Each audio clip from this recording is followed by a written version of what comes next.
Okay, so the drone itself is a 65mm root. It's got nice gem fan propellers. I've got the 25,000 kV version, and it comes with 4 brushless motors. You've got the all-in-one F4 Crazy Meat light control board. Then you've got the Runcam Nano 3, I think.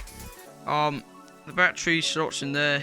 You can easily unplug all of the connectors to replace the board. You've got the antenna there.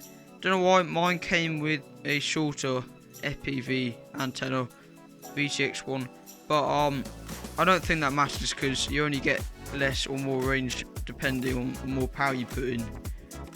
Everything's nicely screwed in. You've got a nice canopy.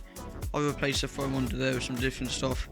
You can adjust the camera angle. I've kind of got mine not too far, but it makes it easy to fly around indoors. So in the box you get the drone itself, which is in this, nicely packaged. This will be all safe. You get a charger, some spare propellers, screws, prop remover, and a screwdriver, which is really nice. You get 4 batteries. These are the types that the ones came with, the Happy Model branded.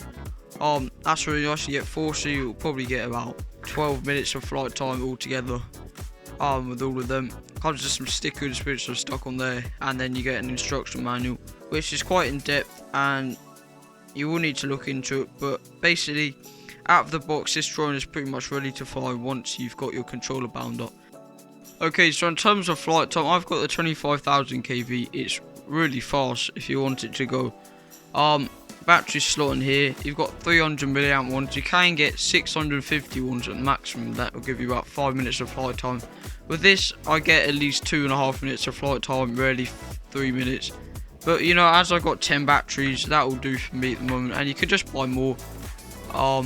And with the 25,000 kV, it gives you opportunities to go faster when you need it.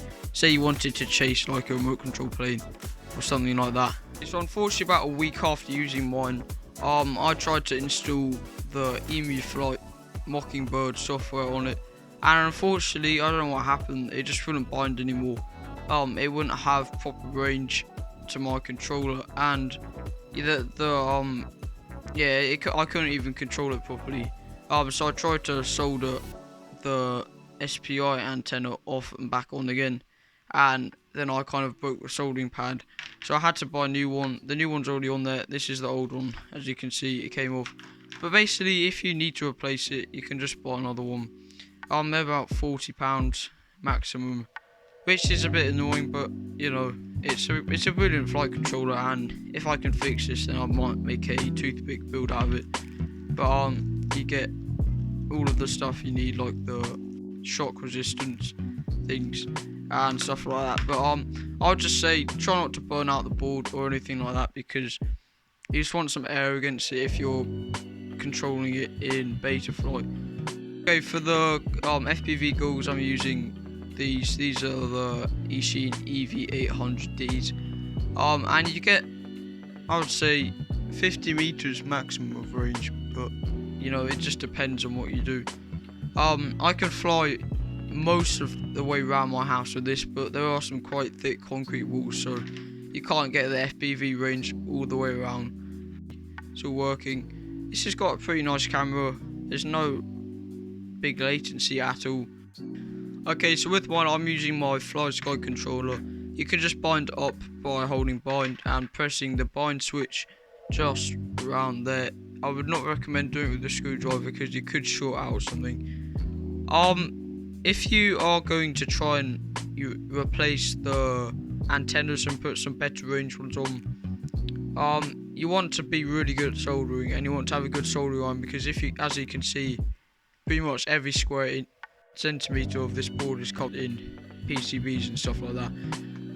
So if you're going to do that, make sure you're good at soldering, otherwise you might end up with a ruined board like me. Okay, so overall, this is a brilliant drone for about £80. It's a great one to get started with. I've been practicing the flight simulator for a week, and I can do lots of freestyle tricks on it.